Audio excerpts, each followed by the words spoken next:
ආයුබෝවන් සුබෝදෑසනක්. අධ්‍යයන පොදු සහතික පත්‍ර උසස් පෙළ විභාගය සඳහා පෙනී සිටින දුවා දරුවන්ගේ දැනුම වර්ධනය කිරීම සඳහා ඔබ වෙත ගෙනවනු ලබන තක්ෂිලාව අධ්‍යාපනික වැඩසටහන මාලාවේ ආර්ථික විද්‍යාවට අදාළ තවත් එක් වැඩසටහනක් සමගින් ඔබ මේ සම්බන්ධ වී සිටින්නේ. අද දින මෙම වැඩසටහන සඳහා සම්පත් දායකත්වයේ ශ්‍රී ලංකා මහා බැංකුව විසින් ලබා දෙන අතර ශ්‍රී ලංකා මහා බැංකුවේ බැංකු විදුපියස මගින් මෙහි සම්බන්ධීකරණ කටයුතු සිදු කරනු ලබනවා. අද දින මෙම වැඩසටහනේ සාකච්ඡා කිරීම බලාපොරොත්තු වන්නේ ආර්ථික විද්‍යාවේ වැදගත් මාතෘකාවක් වන මුදල් සහ බැංකු පිළිබඳවයි. මෙම මාතෘකාව සාකච්ඡා කිරීම සඳහා අද දින අපත් සමගින් එක් වී සිටිනවා ශ්‍රී ලංකා මහා බැංකුවේ ආර්ථික පරීක්ෂණ දෙපාර්තමේන්තුවේ ජ්‍යෙෂ්ඨ අර්ථ ශාස්ත්‍රඥ ආචාර්ය ජනක මහීපාල මහත්මයා. මම ඔබතුමාව ඉතාමත් ගෞරවයෙන් මෙම වැඩසටහන සඳහා පිළිගනු ලබනවා. එසේනම් අද දින මෙම වැඩසටහන සඳහා ප්‍රවේශයක් වශයෙන් අපි මුලින්ම සාකච්ඡා කරලා බලමු මුදල් යනුවෙන් අපි හඳුනාගන්නේ කුමක්ද යන වග සහ මුදලේ විකාශනය සම්බන්ධයෙන්. ඔව් ශක්ති මුදල් කියන සංකල්පය ඉතාමත් වැදගත්. අපි බලමු මුදල් කොහොමද අර්ථ දක්වන්නේ කියන. මුදල් කියන්නේ භාණ්ඩ හා සේවා සඳහා ගෙවීම් මාධ්‍යයක් වශයෙන් පොදුවේ භාවිතා කරනු ලබන ඕනෑම දෙයක් අපිට මුදලක් කියලා සඳහන් කරන්න පුළුවන්. හොඳම උදාහරණය තමයි ව්‍යවහාරික මුදල්. නෝට්ටු සහ කාසි.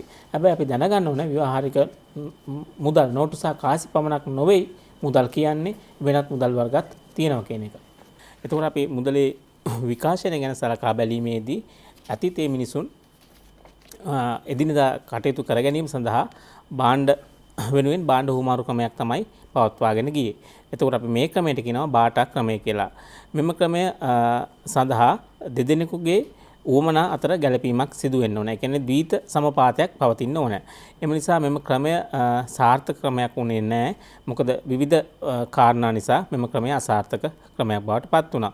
ප්‍රධාන හේතුව වන්නේ ද්විත සමපාතයක් නොපැවතීම. ඒ වගේම තමයි ගෙන යාමේ අපහසුතා, ප්‍රවාහන දුෂ්කරතා, කුඩා කොටස් වලට බෙදීමේ අපහසුතා, ගබඩා කර තැබීමේ අපහසුතා, ගනුදෙනු සඳහා ගතවන කාලය වැනි හේතුන් නිසා මෙන්න මෙම ක්‍රමය අසාර්ථක වුණා.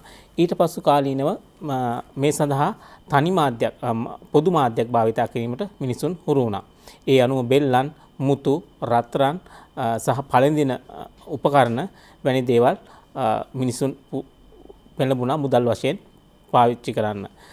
ඒ මුදලේ විකාශය අද පවතින බිට්කොයින් එහෙම නැත්නම් වර්චුවල් කරන්සිස් වැනි විද්‍යුත් මුදල් දක්වාම ශීඝ්‍රයෙන් පැතිර පැවතිලා තියෙනවා. ඔව් ජනක.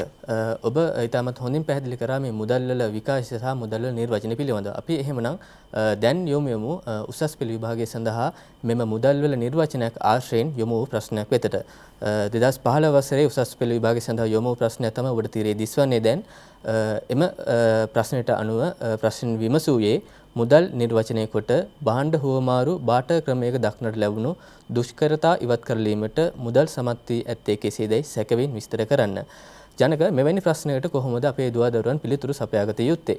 ඔව් මෙම ප්‍රශ්නය ගත්තාම ඇත්තටම කොටස් දෙකක් තියෙනවා. පළවෙනි කොටසෙන් කියන්නේ මුදල් නිර්වචනය කරන්න. ඊට පස්සේ බාටර් ක්‍රමයේ ඇතිවන දුෂ්කරතා මග හරවා ගැනීම සඳහා මුදල් කොහොමද පාවිච්චි කරේ කියන එක විස්තර කරන්න ඕනේ. එතකොට අපි පළවෙනි කොටස ගත්තොත් මුදල් නිර්වචනය කරන්න ඕනේ. ඒ කියන්නේ භාණ්ඩ හා හුවමාරු කිරීම සඳහා ගනුදෙනු මාධ්‍යයක් වශයෙන් පොදුවේ භාවිතා කරන ඕනෑම දෙයක් අපිට මුදල් වශයෙන් හඳුනා ගන්න පුළුවන්. අන්න ඒ දේ පැහැදිලිව සඳහන් කරන්න ඕනේ. ඊට පස්සේ බාටා ක්‍රමයේ අසාර්ථක වීම සහ මුදල් භාවිතා කිරීමේදී එම අසාර්ථකත්වය මගහරා ගැනීමට කොහොමද පුළුවන් වුණේ කියන එක පැහැදිලි කරන්න ඕනේ. එතකොට අපි බාටා ක්‍රමයේ තියෙන අපහසුතා කතා කරොත් ප්‍රවාහන අපහසුතා, ගබඩා කර තැබීමේ අපහසුතා, හුවමාරු සඳහා ද්විත සමපාතයක් තිබීම, කුඩා කොටස් වලට කැඩීමේ අපහසුතා, මෙන්න මේ වගේවා බාටා ක්‍රමය තුල තියෙනවා. ඒතකොට මුදල් භාවිතා කිරීමේදී මෙන්න මෙම අපහසුතා වළක්වා ගන්න පුළුවන්. එම නිසා මුදල් භාවිතයේදී අපිට පුළුවන් බාටා ක්‍රමයේ පැවති අපහසුතා මගහරවා ගැනීම සඳහා. ඔව් මුදල් පිළිබඳ සාකච්ඡා කිරීමේදී අපිට සාකච්ඡා කරන්නට වෙනවා මේ මුදලේ අපිට කරන්නට පුළුවන් කාර්යයන් පිළිබඳව. අපි දන්නවා මුදල් ගත්තාම අපිට මුදල් වලින් භාණ්ඩ සේවා මිලදී ගන්නට පුළුවන්. ඒ වගේම භාණ්ඩ සේවා වලට අදාළ ගෙවීම් කටයුතු කරන්නට පුළුවන්. ඒ වගේම තමයි මුදලක් ගත්තාම අපිට මේට අමතරව තවත් කාර්යයන් කිහිපයක්ම හඳුනා ගන්නට පුළුවන්. ඒ අනුව අපිට මොනවද මේ මුදලේ කාර්යයන් විදිහට හඳුනා ගන්නට පුළුවන් වෙන්නේ? ඔව් ශක්ති. ඇත්තටම මුදල ගැන කතා කිරීමේදී මුදලේ කාර්යයන් ඉතාමත්ම වැදගත්.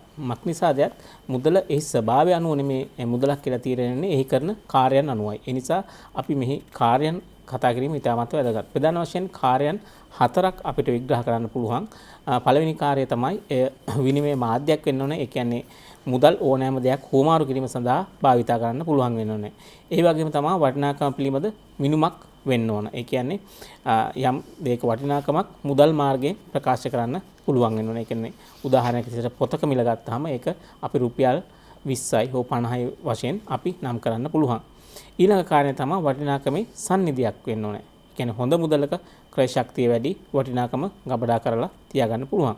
හැබැයි අපි දන්නවා උද්දමනකාරී තත්ත්වයක් තුළ මෙම වටිනාකම අඩුවීමක් සිදු වෙනවා. නමුත් පොදුවේ ගත් කල මුදලක් තුළ හොඳ මුදලක් තුළ වටිනාකමේ සන්නිධියක් තියෙනවා. ඒ කියන්නේ ක්‍රය ශක්තියක් තියෙනවා. අවසාන කාර්යය තමයි විලම්භීත ගෙවුම් මාධ්‍යයක්. ඒ කියන්නේ පසු ගෙවීමක් සඳහා අපිට මුදල් භාවිතා කරන්න පුළුවන් වෙන්න ඕනේ. මෙන්න මේ කාර්යයන් 4ට තමයි අපි මුදලේ කාර්යයන් කියලා ප්‍රධාන වශයෙන් සලකන්නේ. අපි ඊට පස්ව යමු 2018 වසරේ ඉදිරිපත් කළ බහුවර්ණ ප්‍රශ්නයක් සම්බන්ධයෙන් ප්‍රශ්නය තමයි මුදල් සඳහා වන ගනුදෙනු ඉල්ලුම ඉතා කිට්ටුවෙන් බැඳී පවත්නා මුදලේ කාර්යයන් වන්නේ කුමක්ද කියලා. එතකොට ගනුදෙනු සඳහා මුදලේ කාර්ය වන්නේ එය හුවමාරු මාධ්‍යයක් වීම. එහෙම නැත්නම් විනිමය මාධ්‍යයක් වීම. එතකොට මෙම ප්‍රශ්නෙට පිළිතුර වෙන්නේ අංක 4 එනම් හුවමාරු මාධ්‍යයක් වීමයි. ඔව් ජනක. ඔබ ඊටමත් හොඳින් පැහැදිලි කරා මුදලේ අපිට කරන්නට පුළුවන් කාර්යයන් පිළිබඳව. ඒ වගේම තමයි අපි දැන් යොමු වෙමු මුදලේ තිබෙන විවිධ ප්‍රභේද පිළිබඳව සාකච්ඡා කරන්නට. අපි දන්නවා මේ කාසි හා නෝට්ටු අපිට හඳුනා ගන්නට පුළුවන් ඉතාමත්ම පහසුවෙන්. අපි එදිනදා භාවිතා කරන නිසාම මේ කාසි හා නෝට්ටු අපිට හඳුනා ගන්නට පුළුවන් එක් මුදල් ප්‍රභේදයක් විදිහට. මීට අමතරව මේ කාසි හා නෝට්ටුත් ඇතුළත්ව තවත් මොනවද අපිට හඳුනා ගන්නට පුළුවන් මුදල් ප්‍රභේද තිබෙන්නේ? ඔව් ශක්ති. මුදල් වල විවිධ ප්‍රභේද තියෙනවා. ප්‍රභේද වර්ග කිහිපයක් තියෙනවා. අපි බලමු මේ ප්‍රභේද මොනවද කියලා. වළංගු මුදල්, බැංකු මුදල්, විද්‍යුත් මුදල්, ආසන්න මුදල්, ආදේශ මුදල් සහ අත්‍යන්ත මුදල් වශයෙන් මුදලේ ප්‍රභේද කිහිපයක්ම තියෙනවා. අපි බලමු මේ එකින් එක මුදල් ප්‍රභේද මොනවද කියලා. වළංගු මුදල් කියන්නේ රජය විසින් ගනුදෙනු සඳහා බලය පවරා ඇති මුදල් වලට තමයි වළංගු මුදල් කියලා කියන්නේ. හොඳ උදාහරණය තමයි කාසි සහ නෝට්ටු. ඒ වගේ තමයි බැංකු මුදල් කියන්නේ වාණිජ්‍ය බැංකු වල ඉල්ලුම් තැන්පත් වලට තමයි අපි බැංකු මුදල් කියලා කියන්නේ. ඊට පස්සේ විද්‍යුත් මුදල් කියන්නේ ඇත්තටම විද්‍යුත් මුදල් කියන්නේ විද්‍යුත් ලෙස හුවමාරු වන මුදල්. හොඳම උදාහරණය තමයි හර කාඩ්පත්. මෙහිදී පාරිභෝගිකයන් විසින් විද්‍යුත් ලෙස මුදල් අදාළ ගිණුම් හිමියාට වෙළෙන්දාට බැර කරනවා. ඒ අනුව භාණ්ඩ හා සේවා මිලදී ගන්න පුළුවන්. ඊට පස්සේ කතා කරමු ආසන්න මුදල. ආසන්න මුදල් කියන්නේ ඇත්තටම අපි මුදල් වල කාර්යයන් කතා කරා. මෙහිදී වටිනාකමේ සන්නිධියක් වෙන්න ඕනේ. ආසන්න මුදල් ඇත්තටම වටිනාකමේ සන්නිධියක් වෙනවා. හැබැයි හුවමාරු මාධ්‍යයක් වෙන්නේ නැහැ. ඒක තමයි ඉතාමත් වැදගත්. වටිනාකමේ සන්නිධියක් වෙනවා. හුවමාරු මාධ්‍යයක් වෙන්නේ නැහැ. මේ ආසන්න මුදල් වලට ද්‍රවශීලතාවයක් පවතිනවා. ද්‍රවශීලතාවයක් පවතින වත්කම් තමයි ආසන්න මුදල් යටතට ගන්නේ. උදාහරණ තමයි ඉතිරි කිරීමේ තැන්පතු, ස්ථාවර තැන්පතු, භාණ්ඩාගාර, බිල්පත් වැනි දේවල්. ඊළඟ එක තමයි ආදේශ මුදල් කියන්නේ. ආදේශ මුදල් කියන්නේ අපි ආසන්න මුදල් දෙක කතා කරද්දී ආසන්න මුදල් වටිනාකමේ සන්නිධියක් වුණ නමුත් ආදේශ මුදල් වටිනාකමේ සන්නිධියක් වෙන්නේ නැහැ. ඒ తాවකාලික විනිමය මාධ්‍යයක් විදිහට තමයි වැඩ කරන්නේ. උදාහරණය තමයි ණයපත්. එතකොට ඕගොල්ලෝ දරුවෝ දැනගන්න ඕනේ ආසන්න මුදල් සහ ආදේශ මුදල් වෙන වෙනම හඳුනා ගන්න. ආසන්න මුදල් වටිනාකමේ සන්නිධියක් වෙනවා. හුවමාරු මාධ්‍යයක් වෙන්නේ නැහැ. ආදේශ මුදල් වටිනාකමේ සන්නිධියක් නොවන తాවකාලික විනිමය මාධ්‍යයක් බවට පත් වෙනවා. අවසාන වශයෙන් අපි කතා කරමු අත්‍යන්ත මුදල් කියන්නේ මොනවද කියලා. එහෙමත් ඉංග්‍රීසියෙන් කියනවා virtual currencies නැත්නම් cryptocurrencies කියලා කියනවා. මේ මුදල් ඩිජිටල් හා විද්‍යුත් විනිමය විනිමයක් වන අතර ඒ අපිට භෞතික වශයෙන් දැක ගන්න ලැබෙන්නේ නැහැ. වටිනාකම රැස් කර තබා ගන්නේ නියමිත මෘදුකාංග හා ජාල හරහා තමයි මේක සිදු වෙන්නේ. අනික් විද්‍යුත් මුදල් වලින් මේක වෙනස් වෙන්නේ කොහොමද බැලුවොත් අනික් ඩිජිටල් මුදල් මහ බැංකුවක් විසින් අධීක්ෂණයට ලක් වෙනවා. නමුත් මේ අත්‍යන්ත මුදල් කියන එක එසේ අධීක්ෂණයට ලක්වන්නේ නැහැ. එය ඇත්තටම පෞද්ගලික නිකුත්කරුවන් විසින් තමයි කළමනාකරණය කර පාලනය කරන්නේ. ඒ විශේෂිත ප්‍රජාවක් අතර තමයි සංසරණය වෙන්නේ. හොඳම උදාහරණය තමයි බිට්කොයින් කියන්නේ. ඔව් ජනක ඔබ විසින් මුදලේ විවිධ ප්‍රභේද පිළිබඳ ඉතාමත් හොඳ පැහැදිලි කිරීමක් ලබා දුන්නා. අපි දැන් යොමු වන්නට බලාපොරොත්තු වෙන්නේ මෙම මුදලේ විවිධ ප්‍රභේද ආශ්‍රයෙන් පසුගිය උසස් පෙළ විභාගය සඳහා යොමු වූ ප්‍රශ්න කිහිපයක් වෙතටයි. ඒ අනුව 2015 වර්ෂයේදී යොමු වූ බහුවර්ණ ප්‍රශ්නයක් විතරයි අපි යොමු යන්නේ. ඔබට තිරේ දිස්වන එම ප්‍රශ්නය. ඒ අනුව 2015 බහුවර්ණ ප්‍රශ්නය ඌයේ ආසන්න මුදල් සංකල්පය යොදාගෙනුනේ කුමන සංකල්පයක් පැහැදිලි කිරීමටද යන්න. ඔබට මේ තිරේ දිස්වන වර්ණ පහෙන් අපි කුමක්ද නිවැරදි පිළිතුරු ලෙස තෝරාගන්නේ? ඔව් අපි ඉස්සෙල්ලා කතා කරා ආසන්න මුදල් කියන්නේ මොකක්ද කියලා. ඒක මම කතා කරා උදාහරණයක් තමයි ණය ඉතිරි කිරීමේ තැන්පතු ඒ වටිනාකමේ සන්නිධියක් වෙනවා. හැබැයි හුවමාරු මාධ්‍යයක් විදිහට අපිට භාවිත කරන්න බෑ කියලා. ඒ ද්‍රවශීලවත්කමක් වෙනවා කියලා අපි කතා කරා. ඒ අනුව මෙහි පිළිතුර වන්නේ වටිනාකමේ සන්නිධික කාර්ය ඉටු කරන නමුදු හුවමාරු කාර්යයක් ඉටු කිරීමට අසමත් ද්‍රවශීලවත්කමක් හැඳින්වීමට තමයි අපි ආසන්න මුදල් කියන සංකල්පය භාවිතා කරන්නේ. ඔව්. ඒ වගේම තමයි එම වසරේදීම ව්‍යුහගත ප්‍රශ්නිකුත් යොමු වෙලා තිබුණා. මේ විවිධ මුදල් ප්‍රභේද ආශ්‍රයෙන් ඉදිරිපත් වූ ප්‍රශ්නයක් තිබුණා. අපි එම ප්‍රශ්නේ දිහාට තමයි දැන් යොමු වන්නේ. ඔබට තිරේ දිස්වන එම ප්‍රශ්නය 2015 වසරේ යොමු වූ ව්‍යුහගත ප්‍රශ්නය. එයින් විමසා සිටියේ ණයපත් මුදල් නොවන්නේ ඇයිදයි පැහැදිලි කරන්න. මෙවැනි ප්‍රශ්නයකට අපි කොහොමද ජනක පිළිතුරු සපයාගත යුත්තේ? ඔව් මම කලිනුත් කතා කරා ණයපත් කියන්නේ ආදේශ මුදල් වලට උදාහරණයක්. ඒ කියන්නේ ණයපත් වටිනාකමේ සන්නිධියක් වෙන්නේ නැහැ. නමුත් ගනුදෙනු මාධ්‍යයක් විදිහට තමයි භාවිතා වෙන්නේ. එතකොට ඒ తాවකාලික හුවමාරු මාධ්‍යයක් විදිහට තමයි භාවිතා වෙන්නේ. මුදලේ එක ගුණාංගයක් එහි අයත් වන්නේ නැහැ. එනම් වටිනාකමේ සන්නිධියක් බවට පත් වෙන්නේ නැහැ. එතකොට අන්න එම හේතුව නිසා ණයපත් මුදල් වෙන්නේ නැහැ. ණයපත් යම්කිසි සමාගමක් හෝ මූල්‍ය ආයතනයක් විසින් කෙටි කාලීන ණය මුදලක් ලබා ගැනීම සඳහා ඉදිරිපත් කරන උපකරණයක්. එතකොට එම කාලය පිරුණායින් පස්සේ මුදල් භාවිතා කර ණය හිමියා විසින් ගනුදෙනුව සම්පූර්ණ කරනවා. අන්න එහෙම හේතුව නිසා මේ වටිනාකමේ සන්නිධියක් නොවන නිසා ණයපත් මුදල් විදිහට අපිට සලකන්න බෑ. ඔව් ඒත් සමගම අපි දැන් යොමු වෙමු මුදලේ තවත් එක් දෙයක් සාකච්ඡා කිරීමට. ඒ තමයි අපි දැන් සාකච්ඡා කරන්නට යන්නේ මුදල් ඉල්ලුම සහ මුදල් සැපයීම පිළිබඳ. මුදල් ඉල්ලුම සහ මුදල් සැපයීම පිළිබඳ අපි විස්තරාත්මක පසුවට කතා කරන්න බලාපොරොත්තු වෙනවා. නමුත් අපි දැනට ප්‍රවේශයක් ලෙසට ජනක මට කෙටියෙන් පැහැදිලි කරන්න අපි කුමක්ද මුදල් ඉල්ලුම යනුවෙන් හඳුනාගන්නේ සහ කුමක්ද මුදල් සැපයීම යනුවෙන් හඳුනාගන්නේ කියලා. ඔව් ශක්ති මුදල් ඉල්ලුම සහ මුදල් සැපයීම ඊටම වැදගත් සංකල්පයක්. අනිකුත් වෙළඳපළවල් වගේම මුදල් වෙළඳපළෙත් මුදලේ ප්‍රමාණය සහ මුදලේ මිල එනම් පොලි අනුපාතය තීරණය වන්නේ ඉල්ලුම සහ සැපයීම අනුවයි. ඒතර මුදල් ඉල්ලුම අපි මොකද්ද කියලා බැලුවොත් මූල්‍යවත්කම් මුදල් වශයෙන් තබා ගැනීමට ඇති කැමැත්ත මුදල් ඉල්ලුම විදිහට අපි සලකනවා. ඒ වගේ මුදල් සැපයීම කියලා කියන්නේ කිසියම් අවස්ථාවක ආර්ථික තුල සංසරණය වන සමස්ත මුදල් ප්‍රමාණය සහ අනෙකුත් ද්‍රවශීල වත්කම් අපි මුදල් සැපයීම කියලා කතා කරනවා. අපි මුදල් ඉල්ලුම ගැන කතා කිරීමේදී අපට මතක් වෙන්නේ මුදල් ඉල්ලුම පිළිබඳ ඇති කේන්සියානු න්‍යාය. ඔහුගේ න්‍යායට අනුව මුදල් ඉල්ලුම චේතනා තුනකට වෙන්න පුළුවන්. ඒ කියන්නේ පළවෙනි චේතනාව තමයි ගනුදෙනු චේතනාව, දෙවෙනි චේතනාව තමයි ආරක්ෂණ චේතනාව, තුන්වෙනි චේතනාව තමයි සමපේක්ෂණ චේතනාව. අපි බලමු මෙම චේතනා තුන අනුව මුදල් ඉල්ලුම කොහොමද වෙනස් වෙන්නේ කියලා.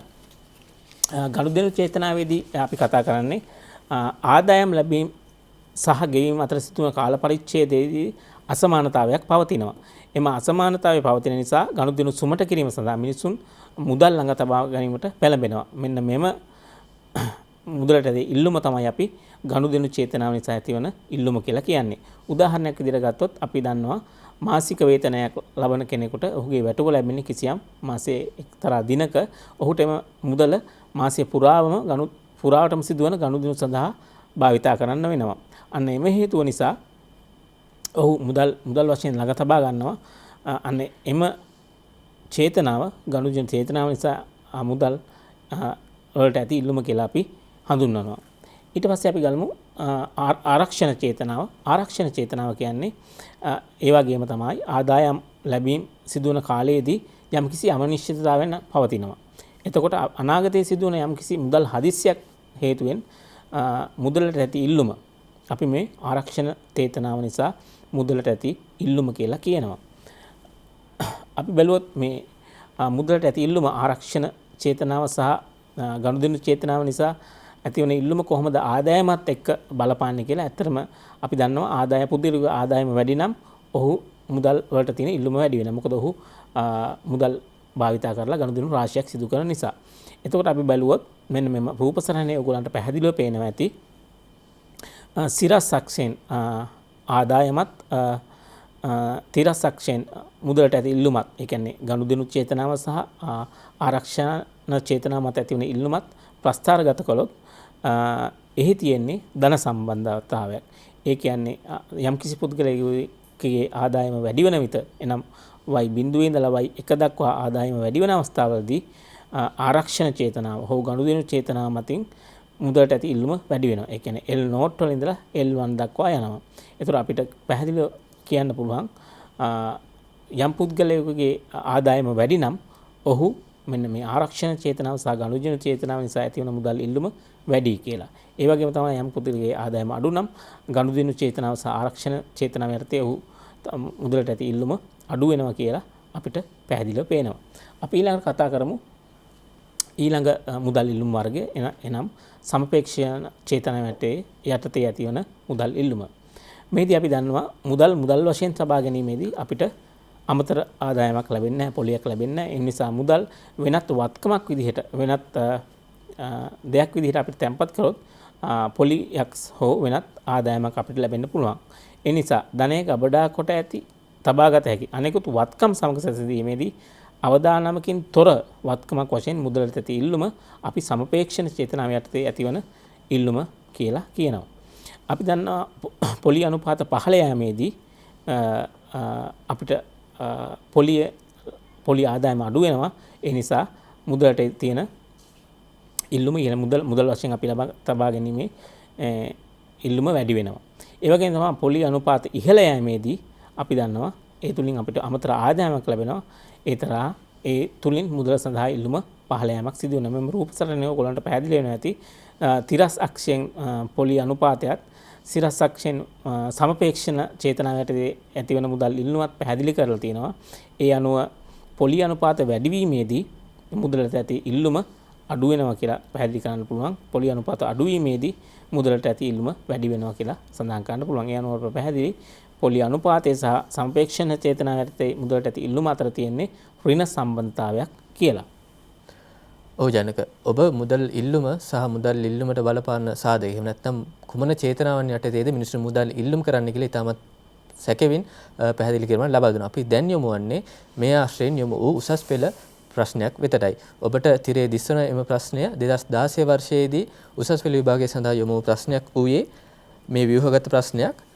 මිනිසුන් මුදල් ළඟ තබා ගන්නේ ඇයි? මිනිසුන් ළඟ තබා ගන්නා මුදල් ප්‍රමාණය කෙරෙහි ආදායම් මට්ටම කෙබඳු බලපෑමක් කරනු ලබයිද? මෙම ප්‍රශ්නයේ කොටස් දෙකක් අපිට හඳුනා ගන්නට පුළුවන්. ඒ වගේම තමයි ඔබ මීට පෙර දකින්නට ඇති රූප සටහන ආශ්‍රයෙන්ුත් අපි මෙම ප්‍රශ්නයට අදාළව පිළිතුරකට අදාළ විෂය කරුණු ඔබට පහදා දුන්නා. ජනක, අපි කොහොමද මේ රූප සටහන ආශ්‍රයෙන් සහ මේ ප්‍රශ්නයේ කොටස් දෙකට පිළිතුරු සපයා ගන්නේ? ඔව්, අපි කතා කළා කේන්සියනු න්‍යාය. ඇත්තට මුදල් ළඟ තබා ගන්නේ ඇයි කියන හේතුව පැහැදිලි කරා. ඒ අනුව ප්‍රධාන හේතුන් තුනක් මත තමයි චේතනා තුනක් මත තමයි මිනිසුන් මුදල් ළඟ තබා ගන්නේ. ඒ හේතුන් තුන තමයි ආරක්ෂණ චේතනාව, ගනුදෙනු චේතනාව සහ සමපේක්ෂණ චේතනාව. එතකොට මේ ප්‍රශ්නේ උත්තර සැපීමේදී මුලින්ම ඒ චේතනා තුන ඔයගොල්ලෝ ලියන්න ඕන. මුදලට ඇතිවන ඉල්ලුම මෙන්න මේ චේතනා තුන පදනම් කරගෙන තමයි ඇති වෙන්නේ කියන එක. ඊට පස්සේ ප්‍රශ්නේ තමයි ආදායම කොහොමද මේ ඉල්ලුම සඳහා බලපාන්නේ කියන එක. එතකොට අපි සැලකුවොත් මුදල් සඳහා වන ඉල්ලුම ප්‍රධාන වශයෙන් පුද්ගලයන්ගේ ආදායමට සහ පොලි අනුපාතයේ මත රඳා පවතිනවා. ආරක්ෂණ චේතනාව සහ ගනුදෙනු චේතනාව මත මුදලට ඇති ඉල්ලුම පුද්ගලයාගේ ආදායම මත රඳා පවතින අතර පොලි අනුපාතයේ මත සමපේක්ෂණ චේතනාව යටතේ මුදලට ඇති ඉල්ලුම රඳා පවතිනවා. යම්කිසි පුද්ගලයෙකුගේ ආදායම වැඩි නම් ආරක්ෂණ චේතනාව හෝ ගනුදෙනු චේතනාව යටතේ මුදලට ඇති ඉල්ලුම වැඩි වන අතර යම්කිසි පුද්ගලයෙකුගේ ආදායම අඩු නම් ආරක්ෂණ චේතනාව හෝ ගනුදෙනු චේතනාව මත මුදලට ඇති ඉල්ලුම අඩු වෙනවා. අන්න ඒ දේ ඔබ මේ පිළිතුර හැටියට පැහැදිලි කරන්න ඕන. ඒ වගේම තමයි පොලි අනුපාත වැඩි වෙන අවස්ථාවලදී වැඩි වෙන අවස්ථාවකදී සමපේක්ෂණ චේතනාව යටතේ මුදලට ඇති ඉල්ලුම අඩු වෙනවා. පොලි අනුපාතය අඩු වෙන අවස්ථාවක වලදී සමපේක්ෂණ චේතනාව යටතේ මුදලට ඇති ඉල්ලුම වැඩි වෙනවා. අන්න එම පිළිතුර අන්න ඒ කාරණෙන් ඔබට සඳහන් කරන්න මෙතන පුළුවන්. ඔව් මුදල් ඉල්ලුම පිළිබඳව අපි මෙතෙකින් සාකච්ඡා කිරීම අවසන් කරලා අපි මුදල් ඉල්ලුමත් සමගින් අපි ඊටමත්ම කෙටින් හඳුනාගත්තු මුදල් සැපයුම පිළිබඳ දීර්ඝ වශයෙන් සාකච්ඡා කිරීමට තමයි අපි සූදානම් වන්නේ. ඒ අනුව ජනක අපිට හඳුනා දෙන්න මුදල් සැපයුමක් යනුවෙන් අපි හඳුනාගන්නේ කුමක්ද සහ මුදල් සැපයීමේ ප්‍රධාන වශයෙන් අපිට ප්‍රභේද කරගන්නට පුළුවන් ආකාර මොනවද යන්න වගේ.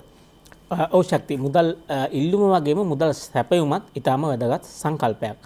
රටක යම්කිසි නිශ්චිත අවස්ථාවකදී මහජනයා වෙත ඇති සමස්ත මුදල් තොගය මුදල් සැපයුම ලෙස අපිට නම් කරන්න පුළුවන්.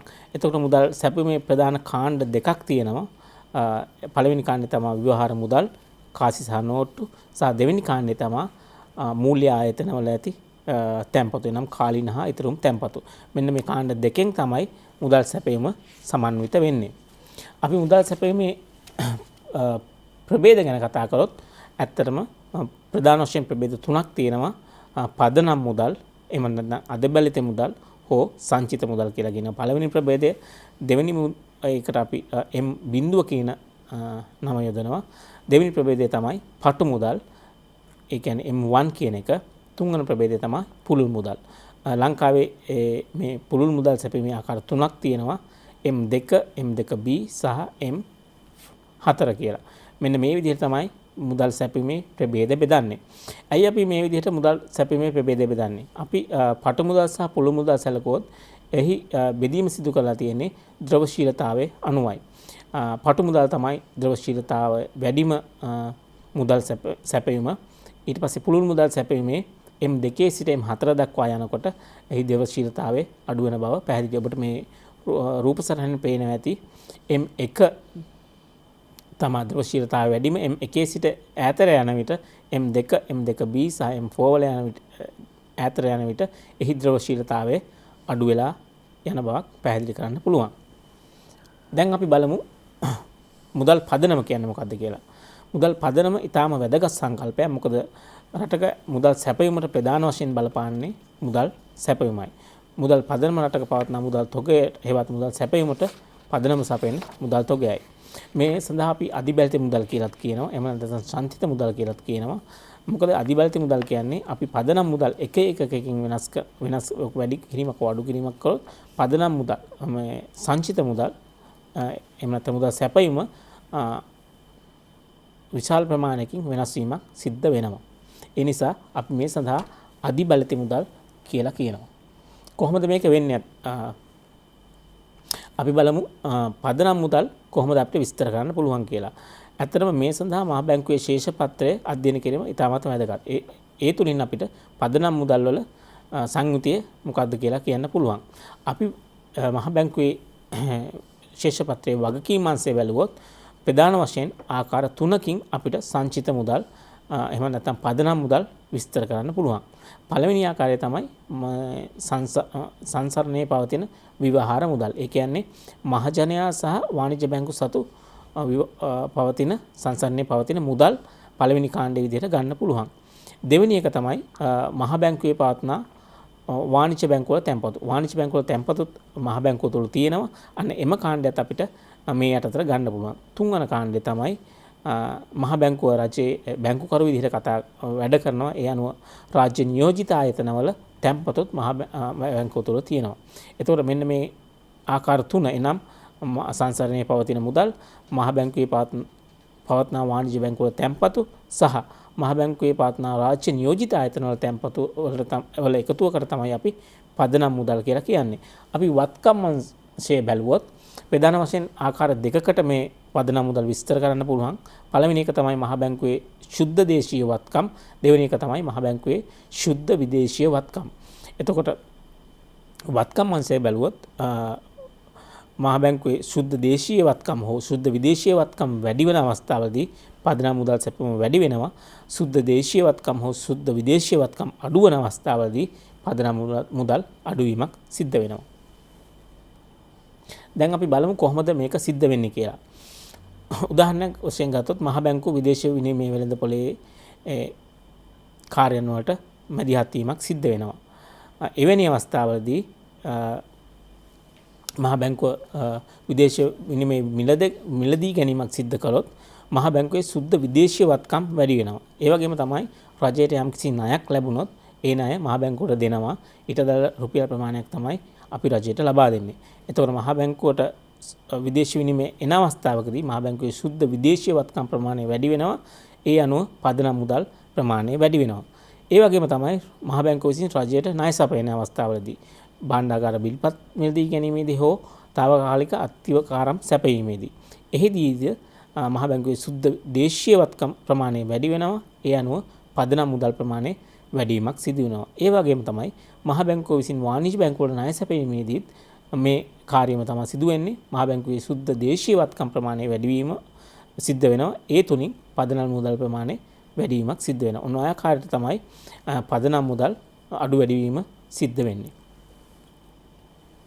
අපි මේ ක්‍රියාවලිය එහෙම නැත්නම් මේ පදනම් මුදල් මහ බැංකුවේ ශේෂපත්‍රය තුලින් පැහැදිලි කරගමු කොහොමද අපිට හඳුනා ගන්න පුළුවන් වෙන්නේ කියලා. ඔබට පේනවා ඇති මහ බැංකුවේ ශේෂපත්‍රය 2019 දෙසැම්බර් 31 දිනට ශේෂපත්‍රය තමයි අපි මෙහි පෙන්වලා තියෙන්නේ. ඒතර වගකීම් අංශයේ පැහැදිලිව අපි ආකාර 3ක් ඉදිරිපත් කළා.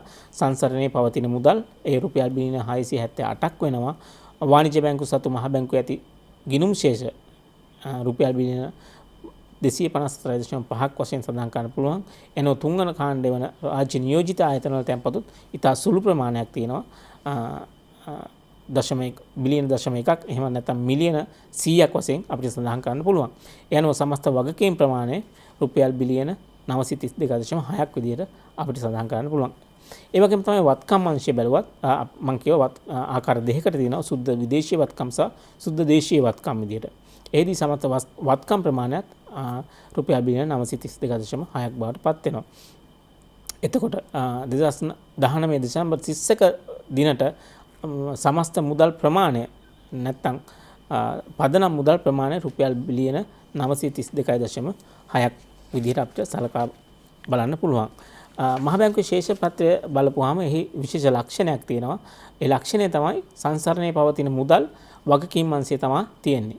අපි දන්නවා සාමාන්‍ය පුද්ගලික මුදල් තිබුණොත් එය ඔහුගේ වත්කම් අංශය තමයි තියෙන්නේ. නමුත් මහ බැංකුවේ එය වගකීම් අංශය තමයි තියෙන්නේ. ඒ මක් නිසාදයක් යම් කිසි පුද්ගලයෙක් යම් මුදලක් අරගෙන මහ බැංකුවට පැමිණුණොත් ඒට ඒ වටිනාකම මහ බැංකුව විසින් සපයා දෙන්නේ නැහැ. මොකද මහ බැංකුව තමයි මුදල් නිකුත් කරන්නේ. ඒ නිසා තමයි සංසරණයේ පවතින මුදල් මහ බැංකුවේ වගකීම් අංශයේ තියෙන්නේ.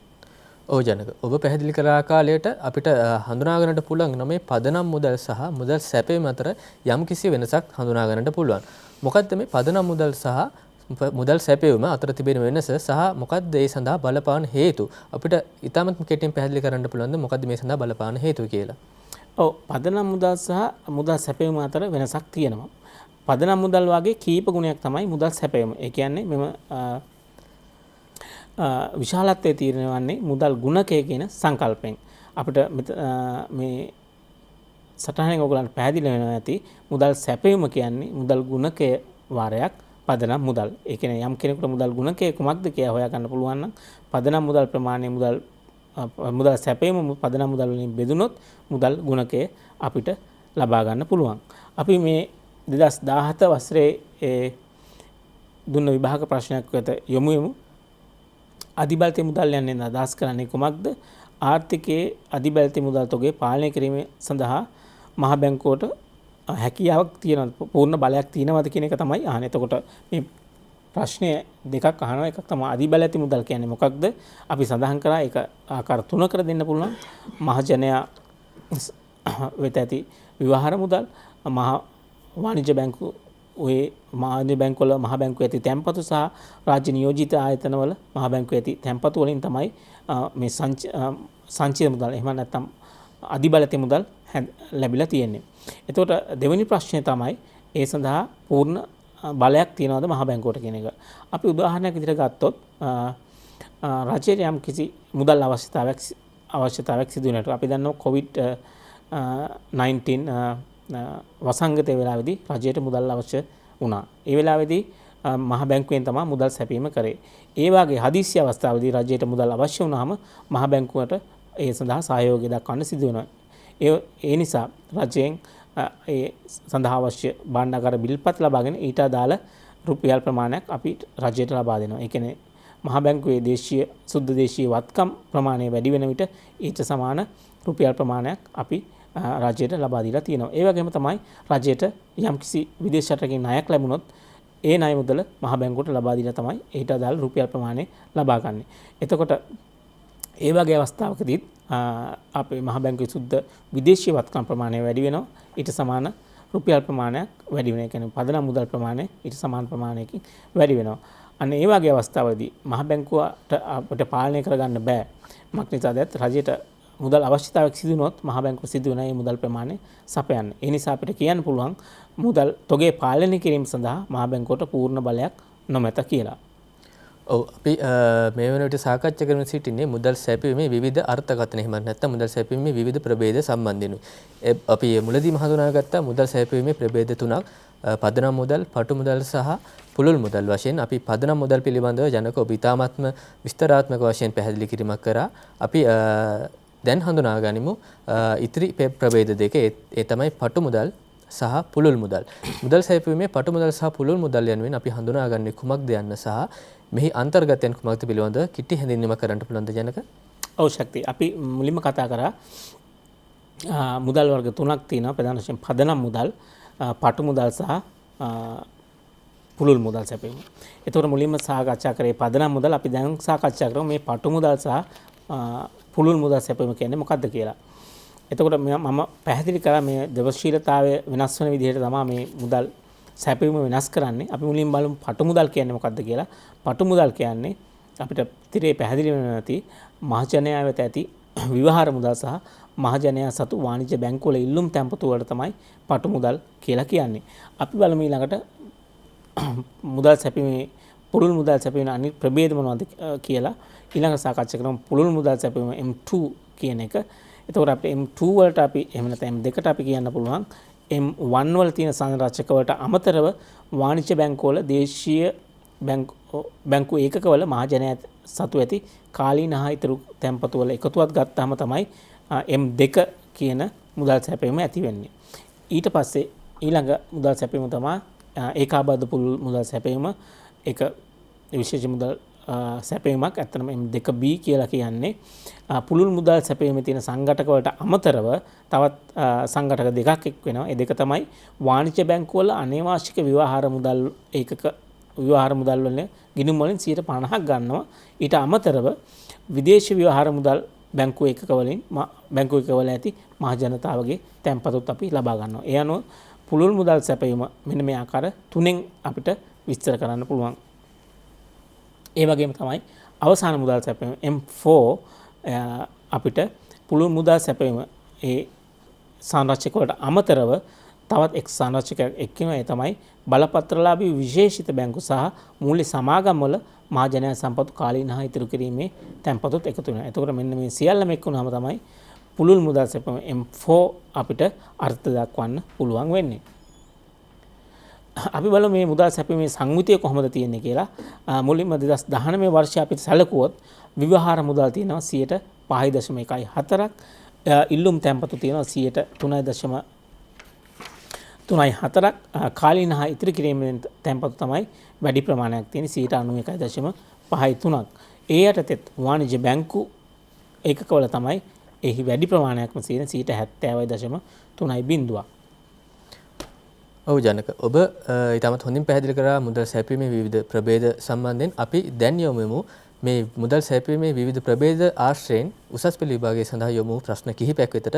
ඒ අනුව අපි මුලින්ම සාකච්ඡා කරන බලාපොරොත්තු වන්නේ 2015 වර්ෂයේදී යොමු බහුවර්ණ ප්‍රශ්නයක්. ඔබට තිරේ දිස්වන එම ප්‍රශ්නය. ඒ අනුව 2015 වසරේ යොමු බහුවර්ණ ප්‍රශ්නය ඌයේ වර්තමානයේ ශ්‍රී ලංකාවේ M4 මූල්‍ය සමස්තයට ඇතුළත් විශාලතම සංරචකය වුණේ කුමක්ද යන්න. අපි ජනක ඔබ දත්තාශ්‍රයෙන් මිට සුළු මොහොතකට පෙර පැහැදිලි කරා මෙයට පිළිතුරු සැපිය යුත්තේ කෙසේද යන්න පිළිබඳ. අපි නිවැරදි පිළිතුර කොහොමද මෙතනින් තෝරාගන්නේ? ඔව් ශක්තිය. අතර මුදල් සැපීමේ සංවිතය අපි බැලීමේදී මම කතා කරා කාලීන හා ඉතිරි කිරීමේ තැන්පතු තමයි වැඩිම ප්‍රමාණයක් තියෙන්නේ. 2019 වර්ෂයේ සැලකුවොත් 91.53%ක්ම තියෙන්නේ කාලීන හා ඉතිරි කිරීමේ තැන්පතුයි. ඒ වැඩි ප්‍රමාණයක් තියෙන්නේ වාණිජ බැංකු වල. එතකොට අපි කාලීන හා ඉතිරි කිරීමේ තැන්පතු අපි මුදල් සාකච්ඡා කිරීමේදී ඒ ආසන්න මුදල් යටතට තමයි ගත්තේ. එතකොට වැඩිම ප්‍රමාණයක් M4 වල වැඩිම ප්‍රමාණයක් තියෙන්නේ වාණිජ බැංකු වෙත ඇති මහ ජනතාව සතු ආසන්න මුදල් තමයි M4 වල වැඩි ප්‍රමාණයක් තියෙන්නේ.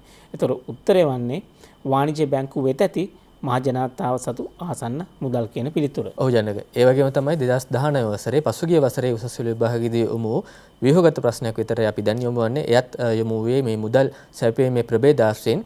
ඒ අනුව ඔබට තිරේ දිස්වන මේ ප්‍රශ්නේ 2019 වසරේ යොමු ව්‍යුහගත ප්‍රශ්නය. එහිදී විමසුවේ M2B එහෙම නැත්නම් M2B සහ M4 යන මූල්‍ය සමහර සමන්විතන සංරචක හඳුන්වන්න.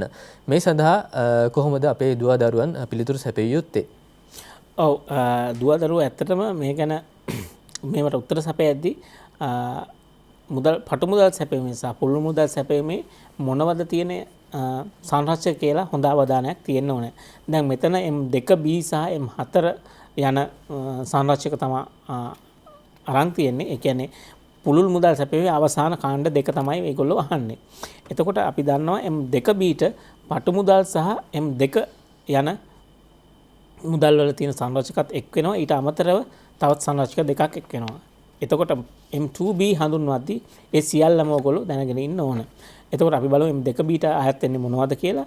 මහජනයා වෙත ඇති ව්‍යවහාර මුදල්, මහජනයා සතු වාණිජ්‍ය බැංකු වල ඉල්ලුම් තැන්පතු, වාණිජ්‍ය බැංකු වල දේශීය බැංකු ඒකකවල මහජනයා සතු කාලීන හා ඉතිරි කිරීමේ තැන්පතු. ඊට අමතරව වාණිජ්‍ය බැංකු වල අනේවාසික ව්‍යවහාර මුදල් ගිණුම් ඒකකවලින් 50%කුත් විදේශීය ව්‍යවහාර ඒකක වල මහජනයා සතු සම්පතත් අපි M2B කාණ්ඩයට අපි ගන්නවා. එතකොට M4 කාණ්ඩයට අපි ගත්තොත් M2B වල තියෙන සංරක්ෂක වලට අමතරව බලපත්‍රලාභී විශේෂිත බැංකුවල සහ මූල්‍ය සමාගම් වල මහජනයා සතු කාලීන හා ඉතිරි කිරීමේ තැන්පතුත් ලබා ගන්නවා. එතකොට උත්තරේ ලියද්දී මේ දෙකේ සංරක්ෂක ඉතාමත්ම වැදගත් වෙන වෙනම හඳුනා ගන්න එක. ඔව් ජනක. අපි මේ වෙනතෙක් තක්ෂිලා වැඩසටහන සාකච්ඡා කරේ මුදල් පිළිබඳවයි. අපි අපේ මාතෘකාවේ ඉතුරු කොටස තමයි දැන් යොමු වන්නට බලාපොරොත්තු වෙන්නේ. ඒ තමයි අපි මූල්‍ය වෙළඳපොළ පිළිබඳව තමයි සාකච්ඡා කරන්න බලාපොරොත්තු වෙන්නේ. ඒ අනුව අපිට ඉතාමත්ම කෙටියෙන් පැහැදිලි කරන්න ජානක මුදල් වෙළඳපොළක් කියන්නේ අපි හඳුනාගන්නේ කුමක්ද සහ අපිට මේ මුදල් වෙළඳපොළක් තුලදී හඳුනා ගන්නට පුළුවන් ආයතන මොනවද යන්න පිළිබඳව. ඔව් ආර්ථිකයේ විවිධ අංශ තියෙනවා. එතකොට මුදල් වෙළඳපොළ මේකේ ප්‍රධාන අංශයක් වෙනවා. අපි මුදල් වෙළඳපොළ ගැන කතා කරද්දී මුදල් වෙළඳපොළේදී සිදු වෙන්නේ ආර්ථිකයක් තුළ මුදල් අතිරික්තයක් තියෙන අයත් ඉන්නවා, මුදල් හිග අයත් ඉන්නවා. එතකොට මුදල් වෙළඳපොළේදී මුදල් අතිරික්තයක් තියෙන අයගෙන් මුදල් හිග අයට මුදල් හුවමාරු වීමක් සිද්ධ වෙනවා. එතකොට ඔබට තිරේ පැහැදිලිව පේනවා ඇති මේ මූල්‍ය වෙළඳපොළේදී තියෙන වැදගත්කම අර මුදල් හිග අයගෙන් අර මුදල් අඩු අර මුදල් වැඩි අයගෙන් අර මුදල් අඩු අයට ලබා දීම මේ මුදල් වෙළඳපොළේදී සිදු වෙනවා. එතකොට අර මුදල් ආයෝජනය කිරීමේදී ඉහළ ආර්ථික වර්ධනයක් ලබා ගැනීම සඳහා මේ මුදල් වෙළඳපොළ ආර්ථික වශයෙන් ඉතාම වැදගත් රාජකාරියක් කරනවා. ඒ වගේම තමයි අතිරික්ත මුදල් සහිත පුද්ගලයන්ට ඒ සඳහා පොලි අනුපාතයකුත් පොලි ප්‍රතිලාභත් ලබා ගන්න පුළුවන් වෙනවා.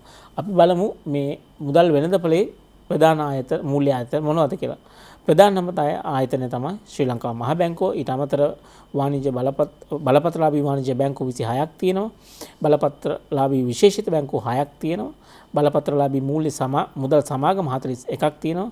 විශේෂිත කල්බදු මූල්‍ය සමාගම් 3ක් තියෙනවා. එතන මේක කාලෙන් කාලට මේක වෙනස් වෙනවා. මේ දත්ත දීලා තියෙන්නේ 2020 ජුනි අවසාන වෙන විට අදාළ දත්ත තමයි අපි ඔයගලන්ට පෙන්වලා දීලා තියෙන්නේ. ඔව් ජනක. අපි එහෙමනම් දැන් යොමු 2019 වසරේ උසස් පෙළ විභාගයේදී යොමු ප්‍රශ්නයක් වෙතට එම ප්‍රශ්නය අපිට දැන් තිරේ දිස්සනවා. මෙය යොමු වෙලා තිබුණේ මූල්‍ය වෙළඳපොලේ තිබෙන ආයතන ඔස්සේ තමයි මේ ප්‍රශ්නය යොමු වෙලා තිබුණේ. ඒ අනුව 2019 වසරේදී යොමු ප්‍රශ්නේ ඌයේ ශ්‍රී ලංකාවේ මූල්‍ය පද්ධතිය සමන්විත වී ඇති ආයතන 4ක් නම් කරන්න. මම හිතන ඉතාමත්ම ලේසි ප්‍රශ්නයක් තමයි මේ යොමු වෙලා තියෙන්නේ. කොහොමද මේකට අපි පිළිතුරු සපයාගන්නේ? ඔව් මම කලින් කතා කරා මූල්‍ය පද්ධතියේ තියෙන ආයතන කිහිපයක් ආයතන 5ක් කතා කරා. ඒතර ප්‍රධාන ආයතන තමයි ශ්‍රී ලංකා මහ බැංකුව. ඊට අමතරව බලපත්‍රලාභී වාණිජ්‍ය බැංකුව තියෙනවා, බලපත්‍රලාභී විශේෂිත බැංකුව තියෙනවා, බලපත්‍රලාභී මුදල් සමාගම් තියෙනවා, විශේෂිත කල්බදු මූල්‍ය සමාගම් තියෙනවා. එතකොට මෙන්න මේ පහෙන් හතරකට සඳහන් කරොත් ඔයගලන්ට මුළු ලකුණු ප්‍රමාණය ලබා ගන්න පුළුවන් වෙනවා.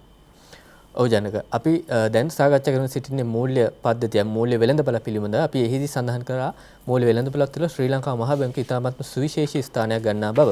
අපි මීට පෙර පැවති තක්ෂිලා වැඩසටහනකින් ශ්‍රී ලංකා මහ බැංකුවේ කාර්යයන් අරමුණු පිළිබඳ ඉතාමත්ම දීර්ඝ වශයෙන් සහ සවිස්තරාත්මකව විස්තර කිරීමක් අපි කරනු ලැබුවා.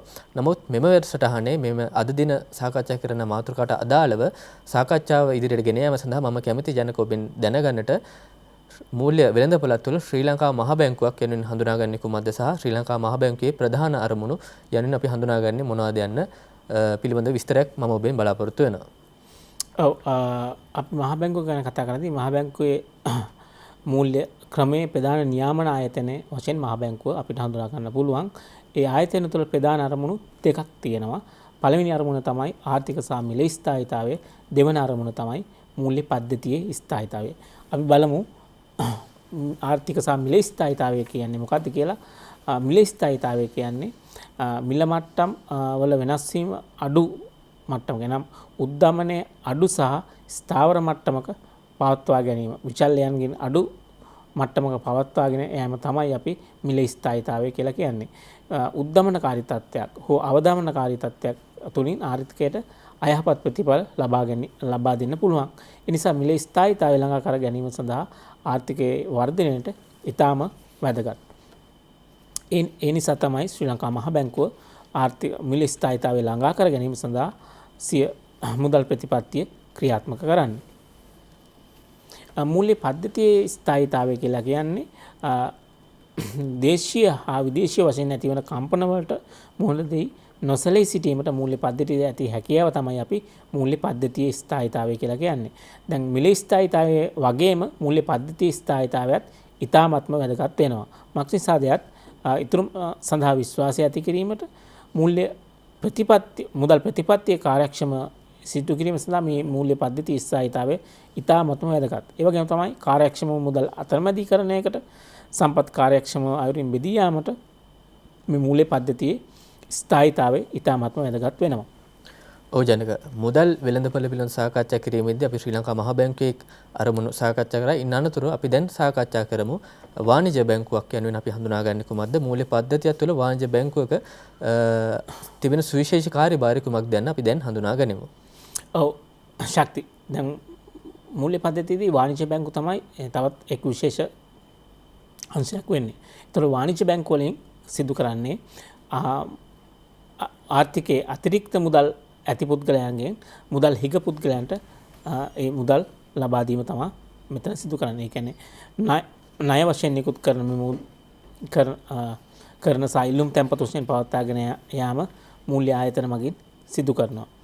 ඒතොර අරමුදල් අතිරික්ත තියෙන ඒකක වලින් වාණිජ්‍ය බැංකු වලින් අරමුදල් හිග අයට ලබා දීම මෙහිදී සිදු කරනවා. වාණිජ්‍ය බැංකුවල විශේෂ ලක්ෂණයක් වන්නේ ඉල්ලුම් තැන්පතු බාර ගැනීමයි. ඒ තුලින් වාණිජ්‍ය බැංකුවට පුළුවන් ණය වැයීමක් සිදු කරන්න. අපි දන්නවා ශ්‍රී ලංකා මූල්‍ය ක්‍රමයේ සමස්ත වත්කම් වලින් 54%ක්ම තියෙන්නේ වාණිජ්‍ය බැංකු සතුව තමයි තියෙන්නේ. ඒතර මූල්‍ය අතරමැදිකරණය කිරීමත් වාණිජ්‍ය බැංකුවල සුවිශේෂී කාර්යයක් වෙනවා. ඔව් ජනක ඔබ සඳහන් කරා වාණිජ්‍ය බැංකුව පිළිබඳ සාකච්ඡා කිරීමේදී වාණිජ්‍ය බැංකුවේ සුවිශේෂත්වයක් තමයි මේ ණය මැවීමේ ක්‍රියාවලිය. මොකද්ද මේ ණය මැවීම කියන්නේ? කොහොමද අපි මහ ජනතාවගේ තැන්පතු ආශ්‍රයෙන් කොහොමද මේ ණය මැවීම ක්‍රියාවලිය සිදුවන්නේ යනුවෙන් ඊටම කෙටියෙන් හැඳින්වීමක් කරන්න පුළුවන්ද? ඔව් මම කිව්වා වාණිජ්‍ය බැංකුව වලට සුවිශේෂී ලක්ෂණයක් තියෙනවා. ඒ ලක්ෂණය තමයි වාණිජ්‍ය බැංකුව වලට තියෙනවා ණය මැවීමේ හැකියාවක්. අපි බලමු උදාහරණයක් මගින් මේක පැහැදිලි කරගන්නේ කොහොමද කියලා. ඕගොල්ලන් තිරේ පේනවා ඇති යම් කිසි පුද්ගලයෙක් වාණිජ්‍ය බැංකුවක් වෙත රුපියල් 1000ක තැන්පතක් දානවා කියලා හිතන්න. එවිට අපි දන්නවා වාණිජ්‍ය බැංකුව යම් කිසි මුදලක් ශ්‍රී ලංකා මහ බැංකුවේ තියන්න ඕන. ඒ කියන්නේ ව්‍යවස්ථාපිත සංචිතානුපාතය හැටියට එහෙම නැත්නම් SRR හැටියට යම් කිසි මුදලක් ශ්‍රී ලංකා මහ බැංකුවේ තියන්න ඕන. මෙහිදී අපි සාකච්ඡා කරමු ඒ ප්‍රමාණය 10% වන බව. දැන් අද එය 2% මට්ටමේ තමයි තියෙන්නේ. දැන් මේ උදාහරණය විසඳීම සඳහා අපි 10% මට්ටමේ පවතිනවා කියලා හිතමු. එතකොට 10%ක් මහ බැංකුවේ තිබ්බ නිසා ණය දීමට හැකියාව තියෙන්නේ 90ක ප්‍රමාණයකට තමයි ණය දීමට හැකියාව තියෙන්නේ. අපි හිතමු ඒ කියන බැංකුවට තැන්පත් වශයෙන් රුපියල් 1000ක් දුන්නොත් රුපියල් 100ක් මහ බැංකුවේ තැන්පත් කරන්න වෙනවා. ඒතකොට ණය දීමට හැකියාව තියෙන්නේ රුපියල් 900යි. ඒ 900 නැවතත් B කියන බැංකුවට ආවොත් B කියන බැංකුවේ එයින් 10%ක් එනම් රුපියල් 90ක් ශ්‍රී ලංකා මහ බැංකුවේ තැන්පත් කරන්න වෙනවා. ඒතකොට B කියන බැංකුවට ණය දීමේ හැකියාව තියෙන්නේ රුපියල් 810ක් පමණයි. මෙන්න මෙම ක්‍රියාවලිය දිගටම ආකාර 4කට ක්‍රියාත්මක වුණොත් රුපියල් 1000ක තැන්පතු වලින් රුපියල් 3439ක තැන්පතු ප්‍රමාණයක් බිහි වෙලා තියෙනවා. ඒ වගේම තමයි ණය දීම රුපියල් 3095.1ක් විදිහට වැඩි වීමක් වෙලා තියෙනවා. මෙන්න මෙම ක්‍රියාවලියට අපි මහා වාණිජ්‍ය බැංකුවල මුදල් මැවීම කියලා කියනවා. අපි දන්නවා සමහර අවස්ථාවලදී වාණිජ්‍ය බැංකු ද්‍රවශීලතා අවස්ථාව වෙනුවොත් යම් කිසි මුදලක් ලබා දෙනවා. එතකොට මෙම ගැටලුව තව ආකාරයකින් ඕගොල්ලන්ට ඉදිරිපත් කරන්න පුළුවන්. ඒ කියන්නේ සංචිත අවස්ථාවේ වෙනුවෙන් සහ ද්‍රවශීලතා අවස්ථාව වෙනුවෙන් යම් කිසි මුදලක් තියාගන්නව නම් කොහොමද ණය මැවීම සිද්ධ කරන්න කියලා අහන්නත් පුළුවන් ඕනනම්.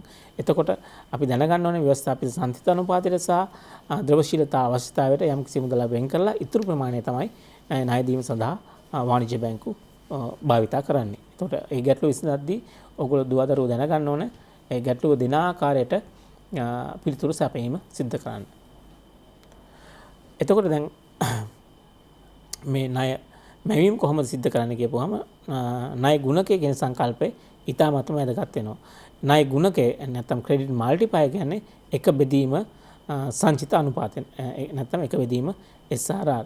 අපි හිතමු ණය සංචිත අනුපාතය 10ක් නම් ණය ගුණකය අපිට ලියන්න පුළුවන් 10ක්. ඒ කියන්නේ එක බෙදීම SRR ඒ කියන්නේ එක බෙදීම 10 සහ ණය ගුණකය වෙනවා 10ක් ලෙස. ඒ කියන්නේ යම් කිසි තැන්පතු ප්‍රමාණයක් දැම්මොත් ඒ වගේ 10 ගුණයක් ණය මැවීමක් සිදු කරන්න පුළුවන් වාණිජ්‍ය බැංකුවකට. අපි හිතමු ණය ගුණකය සංචිත අනුපාතය 20ක් කියලා. 20ක් නම් ණය ගුණකය වන්නේ එක බෙදීම 20. ඒ කියන්නේ ණය ගුණකය 5ක් වෙනවා. ඒතකොට ණය දීමේ හැකියාව අඩු වෙලා තියෙනවා. ඒ වගේම සංචිත අනුපාතය අඩුයි නම් අපි හිතමු 5ක් කියලා. එතකොට 5ක් වගේ නම් ණය ගුණකය එක බෙදීම 5. එතකොට ණය ගුණකය ඊට වඩා වැඩි 20ක් බවට පත් වෙනවා. ඒ කියන්නේ සංචිත අනුපාතය අඩු කිරීම තුළින් ණය ගුණකය වැඩි වෙනවා. සංචිත අනුපාතය වැඩි කිරීම තුළින් ණය ගුණකය අඩු වෙනවා. ඒ කියන්නේ සංචිත අනුපාතය වැඩි කිරීමෙන් මුදල් මැවීම, ඒ කියන්නේ ණය මැවීම අඩු කරන්න පුළුවන්. සංචිත අනුපාතය අඩු කිරීම තුළින් මුදල් ණය මැවීම වැඩි කරන්න පුළුවන්. දැන් අද පවතින තත්ත්වය ගත්තාම මේ සංචිත අනුපාතය 2ක් වශයෙන් තියෙන්නේ. එතකොට මේ COVID-19 වසංගතය නිසා ආර්ථික ක්‍රියාකාරකම් අඩු වුණා. එතකොට මහ බැංකුවට අවශ්‍ය වුණා වාණිජ්‍ය බැංකුවල තියෙන මුදල් වලින් ණය මැවීම වැඩි කරන්න. ඒ නිසා තමයි මේ සංචිත අනුපාතය තිබ්බ මට්ටමට වඩා අඩු මට්ටමකට ගෙනාවේ. ඒ තුලින් ණය ගුණකය වැඩි වෙලා ඒ හරහා මුදල් ණය මැවීම වැඩිවීමක් සිද්ධ වෙනවා. අපි බලමු මේ මුදල් මැවීම සීමාවන සාධක. ප්‍රධාන සාධකය තමයි ව්‍යවස්ථාපිත සංචිත අවස්ථා. ඒතකොට ව්‍යවස්ථාපිත සංචිත අවස්ථා වෙනස් කිරීම තුළින් ණය මැවීම සීමා වෙනවා. ඒ වගේම තමයි මහජනයාගේ තැන්පතු ප්‍රමාණය. තැන්පතු අඩු ප්‍රමාණයක් භාවිතා කරොත් ණය මැවීම අඩු වෙනවා. තැන්පතු වැඩි වුණොත් ණය මැවීම සම්භාවිතය ණය මැවීම ප්‍රමාණය වැඩි වෙනවා. ඒ වගේම තමයි ද්‍රවශීලතා අවස්ථා. බැංකුවක් යම්කිසි ද්‍රවශීලතා ප්‍රමාණයක් තියාගන්න. මොකද ඔවුන්ගේ තැන්පතු කරන මුදල් ඉල්ලා ගැනීමට පැමිණෙන නිසා බැංකුවක් ද්‍රවශීලතා අවස්ථාව වශයෙන් යම්කිසි මුදලක් තියාගන්න ඕනේ. ඒතකොට ද්‍රවශීලතා අවස්ථාව සඳහා මුදල් වැඩිපුර තියාගත්තොත් මුදල් මැවීම අඩු වෙනවා. ද්‍රවශීලතා සඳහා මුදල් අඩුවෙන් තියාගත්තොත් මුදල් මැවීම වැඩි වෙනවා.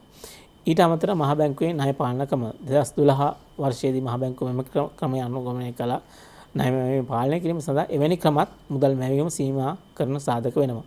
ඒ වගේම තමයි ණය සඳහා ඇතිවන ඉල්ලුම. ණය සඳහා ඇතිවන ඉල්ලුම අඩුයි නම් ඒනොත් මුදල් මැවීම සීමා වෙනවා. ඔව් ජනක ඔබ මුදල් මැවීම සීමාවන සාධක පිළිබඳ සාකච්ඡා කරා. ඒ වගේම තමයි මුදල් මැවීම පිළිබඳ සංකල්පත් ඉතාමත් හොඳින් සාකච්ඡා කරා. අපි එහෙමනම් යොමු උසස් පෙළ විභාගය සඳහා යොමු වී තිබුණු ප්‍රශ්නයක් වෙතට ඔබට තිරේ දිස්වන එම ප්‍රශ්නය මේ බහුවර්ණ ප්‍රශ්නයක් 2017 වසරේදී ඉදිරිපත් වී තිබූ බහුවර්ණ ප්‍රශ්නයක් තමයි ඔබට තිරේ දිස්වන්නේ. එයින් විමසා සිටියේ වාණිජ්‍ය බැංකුවක තැන්පතු ගිණුමෙහි ඔබ රුපියල් දසදහසක් තැන්පත් කරන්නේ යයි සලකන්න. බැංකුව සියලුම තැන්පතු වලින් 20%ක් සංචිත වශයෙන් තබා ගනී නම් ඔබගේ තැන්පතුවේ ප්‍රතිඵලයක් වශයෙන් නව තැන්පතු කොතරම් ප්‍රමාණයක් මෙවීමට හැකි වේද? ජනක අපි කොහොමද මේ වගේ ගැටලුවකට ගණිතමය ආකාරයෙන් පිළිතුරක් සපයන්නේ? ඔව් මේ දුවදරුන් මේ වගේ ගණනය කිරීමක් ආවම කලබල වෙන්න හොඳ නැහැ. ඊටම පරිස්සමෙන් තමයි මේ වගේ එකට පිළිතුරු සපයන්න ඕනේ.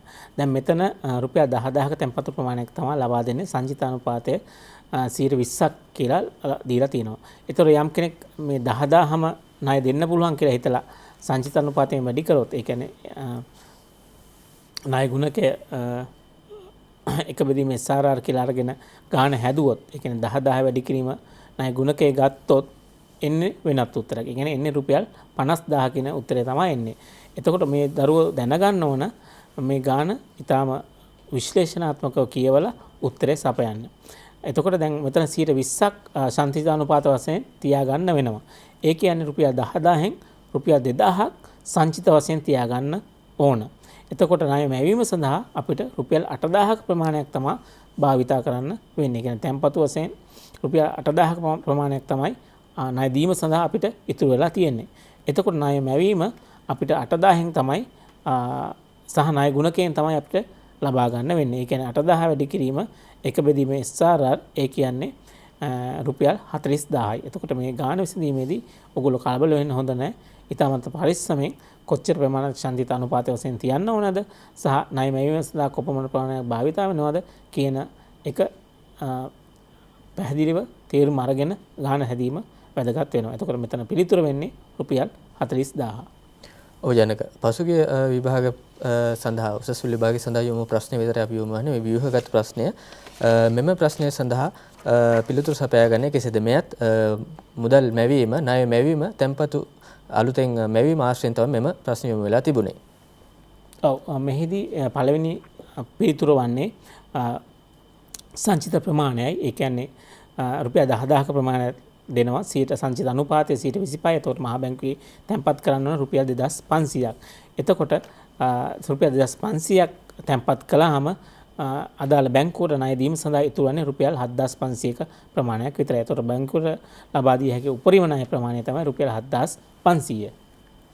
ඔව් ජනක අපි එහෙමනම් අවසාන වශයෙන් සාකච්ඡා කරමු. අපි ශ්‍රී ලංකා මහා බැංකුවේ ශේෂ පත්‍ර සාකච්ඡා කරා වගකීම් සහ වත්කම් වශයෙන් අපි අවසාන වශයෙන් සාකච්ඡා කරමු මේ වාණිජ්‍ය බැංකුව කොහොමද ශේෂ පත්‍රය හඳුනාගන්නේ අපි වත්කම් සහ වගකීම් ආශ්‍රයෙන් යන්න පිළිබඳව. ඔව් වාණිජ්‍ය බැංකුවල ශේෂ පත්‍රය සැලකීමේදී එහි වත්කම් තියෙන වගකීම් තියෙන වත්කම් ගත්තාම සංචිත අධිසන්තිත සුරකම්පත් ණය සහ අතිකාරම් තමයි ප්‍රධාන වශයෙන් වත්කම් යටතට ගැනෙන්නේ. වගකීම් යටතට එනවා වාණිජ්‍ය බැංකුව සතු තැන්පතු සහ ප්‍රාග්ධනය. එතකොට අපි ඒ ශේෂ පත්‍රයෙන් අදාළ ප්‍රශ්නයකට යමුත් වාණිජ්‍ය බැංකුවේ ශේෂ පත්‍රයක වගකීමක් වන්නේ කුමක්ද කියලා. එතකොට වගකීමක් වන්නේ ගනුදෙනුකරුවන්ගේ තැන්පතු කියන එක තමයි අපිට පිළිතුරු විදියට සඳහන් කරන්න වෙන්නේ. ඒත් සමගින්ම අද දිනට නියමිත මාතෘකාවේ සාකච්ඡා කිරීම අපි අවසන් කරනවා. අද දින තක්ෂිලා වැඩසටහනෙන් අපි මේ සාකච්ඡා කරපු සියලුම දේවල් මෙවර උසස් පෙළ විභාගයේ සඳහා පෙනී සිටින දුවදරුවන්ගේ දැනුම් වර්ධනය කිරීමට ඉවහල් වෙනු ඇති අපි බලාපොරොත්තු වෙනවා. අපි තදින්ම විශ්වාස කරනවා.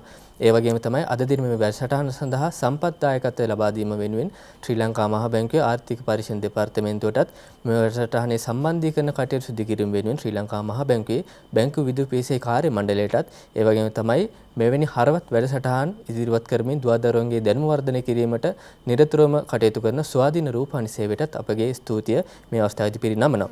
ඒ වගේම තමයි අවසාන වශයෙන් මෙම වැඩසටහන ඔස්සේ දැනුම එක්රාශී කරගනිමින් මෙවර උසස් පෙළ විභාගයේ සඳහා පෙනී සිටින දුවදරුවන්ගේ විභාග කටයුතු ඉතාමත් හොඳින් සාර්ථක වී විශිෂ්ට ප්‍රතිඵල අත්කර ගැනීමට හැකි වේවායි අපි ප්‍රාර්ථනා කරමින් අද දිනට නියමිත තක්ෂිලා වැඩසටහන මෙතකින් සමාප්ත කරනවා. ඔබ සැමට සුබ දවසක්. ආයුබෝවන්.